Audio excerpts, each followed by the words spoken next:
네, 안녕하세요. 오토소닉스 소닉입니다. 이번 방송에서는 신차 소식을 전달해 드릴게요.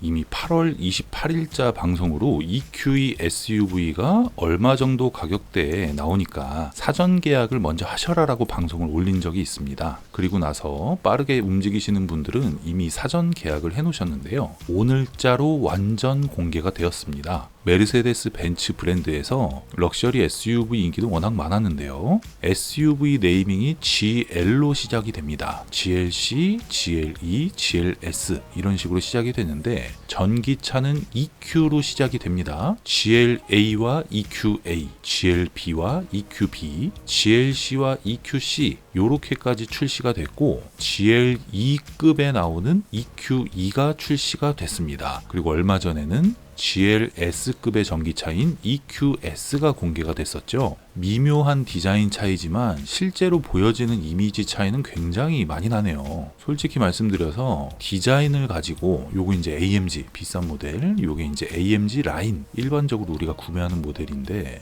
이미지만 보고서 이 차량이 뭐 예쁘다, 엄청 갖고 싶다, 빨리 나왔으면 좋겠다 이런 생각이 들진 않습니다. 저는 벤츠에서는 이런 둥글둥글한 디자인으로 전기차 라인업을 만드는 데 비해서 아우디 같은 경우에는 굉장히 공격적인 디자인으로 출시가 됐고 각진 모습과 둥글둥글한 모습 같이 보여주고 있고 BMW는 아예 그냥 각을 더 줘서 만들다 보니까 전체적인 시장 변화에 따르면 아주 과감하게 디자인을 바꿨다 이렇게 판단하는 게 맞을 것 같고요. GLC의 전기차인 EQC는 SUV 라인업에서 사실상 실패한 모델입니다. 그리고 그 이후로 칼을 갈았는지 이 엄청난 사이즈의 하이퍼 스크린을 달고 EQE 세단과 EQS 세단이 먼저 출시가 되고 EQS의 SUV, EQE의 SUV가 순차적으로 나온 건데요. 한국에서 정식적으로 판매를 시작하는 런칭 일정을 보면 EQE 세단이 이제 출시가 됐고 EQS SUV가 내년 3월 정도로 예정이 되어 있습니다. EQS SUV 같은 경우에는 450 포매틱, 580 포매틱 이렇게 두 가지 라인업이 나올 예정이고요. EQE SUV 같은 경우에는 내년 하반기로 일정이 잡혀 있습니다. 현재는 7월로 예정이 되어 있는데 이게 뭐 8월이 될 수도 9월이 될 수도 있기 때문에 하반기라고만 생각을 하시면 될 것 같고 GLE, GLE 쿠페의 페이스리프트와 EQE SUV의 350 포매틱,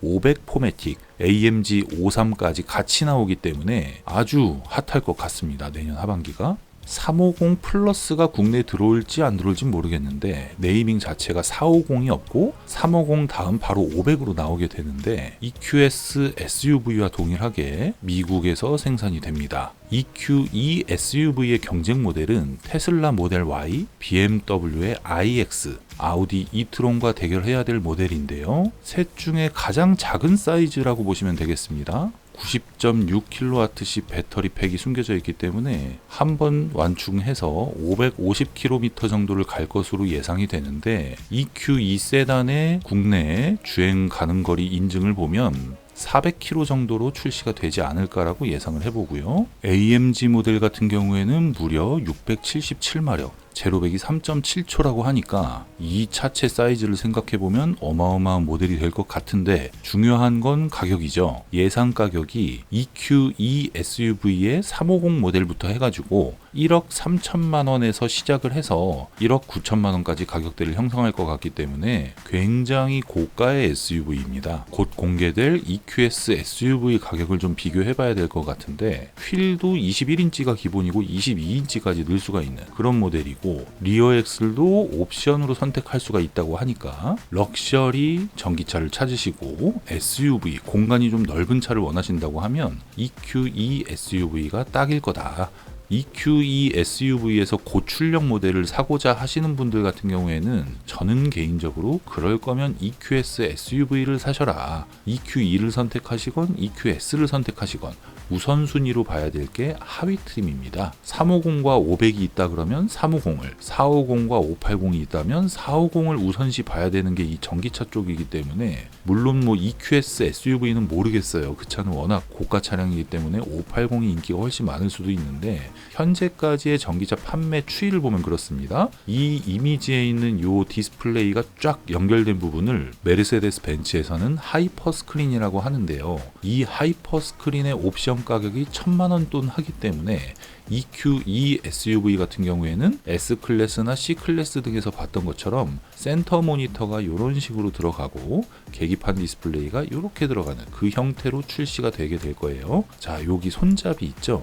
요게 지금 나와 있는 신형 C클래스랑 똑같이 되어 있는데 이런 도어 트림의 퀄리티 차이가 좀 있습니다. 아마도 E클래스 풀체인지도 이런 형태로 나오지 않을까 싶은데요. E클래스급과 S클래스급을 나누는 것 같은 그런 이미지가 있기 때문에 두 대를 동시에 놓고 비교를 해본다 그러면 무조건적으로 EQS SUV에 눈이 가게 될 거고요. 주간 주행등이라든지 헤드라이트의 생김새 때문에 달라지는 이미지 차이가 워낙에 많이 나고 이 프론트 그릴에 AMG가 써있는 AMG 53 모델을 구매를 하라고 하면 EQS SUV 가격을 넘어서는 경우가 있을 수가 있기 때문에 EQE나 EQS 세단에서 AMG 모델이 좀 있으면 출고가 되기 시작하니까 그 차량들의 판매 비율을 살펴보면 좀 알 것 같은데 뒷좌석 시트 방석의 높이는 굉장히 높아서 좀 편할 것 같긴 합니다. 근데 이 부분하고 도어 트림이 상당히 짧죠. EQS SUV는 한 요 정도 길이이기 때문에 뒷좌석 승하차 부분 하이퍼 스크린이 들어갔다 안 들어갔다 요 정도로 EQE SUV, EQS SUV의 인테리어 차이를 좀 줄 것 같습니다. 시트 디자인은 AMG가 빠진 모델이 훨씬 낫네요. 개인적으로 시트 컬러도 그렇고 앰비언트 라이트는 뭐 워낙 괜찮고 디자인은 모르겠고요. 특히 앞모습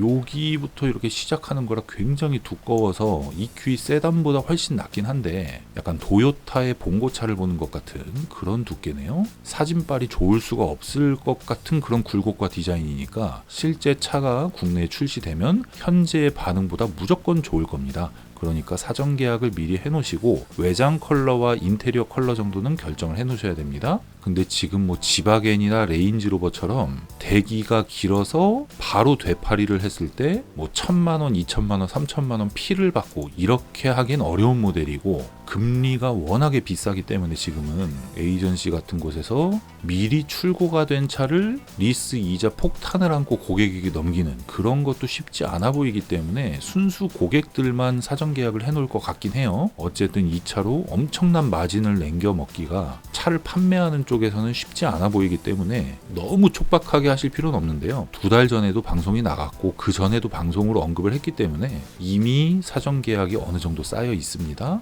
그 부분 참고하셔서 신차로 EQE SUV를 구매하실 분은 GL2의 전기차다. 실제로 보면 차량 사이즈가 제법 크고 뒷좌석 공간도 괜찮을 거다. 이렇게 예상을 하시고 EQE 구매에 전혀 관심이 없고 그냥 디자인이나 스펙만 보고 평가하실 분은 못생겼죠.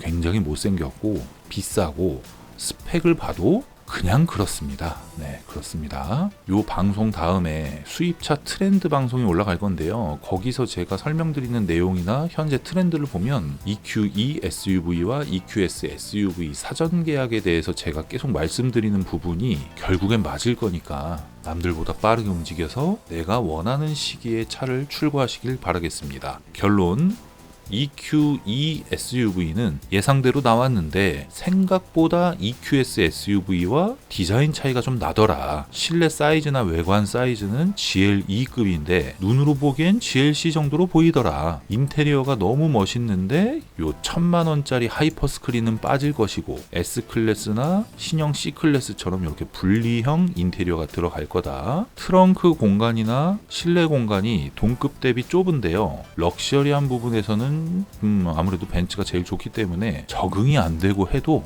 살 사람들은 줄을 서고 있다. 앞으로도 더 줄을 쓸 거다. 예상 가격은 1억 3천만 원에서 1억 9천만 원 범위에서 나올 거기 때문에 1억 3천만 원대가 제일 많이 팔릴 거고 요거보다 한 등급 높은 차량이 뭐 2, 3천만 원 비싸다고 해도 걔도 마찬가지로 인기가 있을 거다.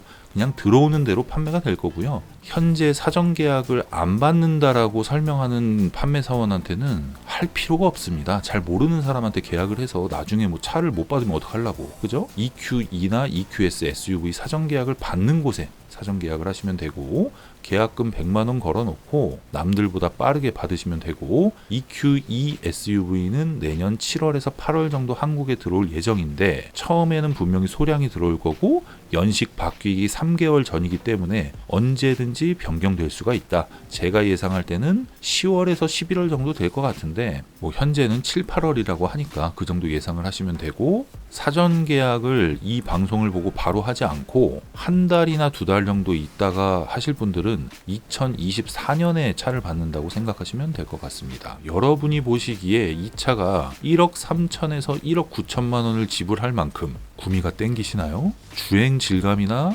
실내 소음, 럭셔리한 감성, 주행의 퍼포먼스나 다이내믹한 주행이나 아주 훌륭한 승차감, 이런 부분은 당연히 좋겠죠. 차값이 있는데, 그죠? 근데 어쨌든 현재 구매할 수 있는 1억 초반에서 1억 후반의 SUV를 생각을 해보시면, 전기로만 구동되는 차가 아닌 내연기관 차까지 구매 고려 대상에 넣으면 글쎄요, 어떤 메리트가 있는지 아직은 잘 모르겠습니다. 그래서 EQE SUV는 전기차끼리 비교할 때, 모든 내연기관 자동차까지 포함해서 비교할 때 평가가 확 갈리는 것 같으니까요.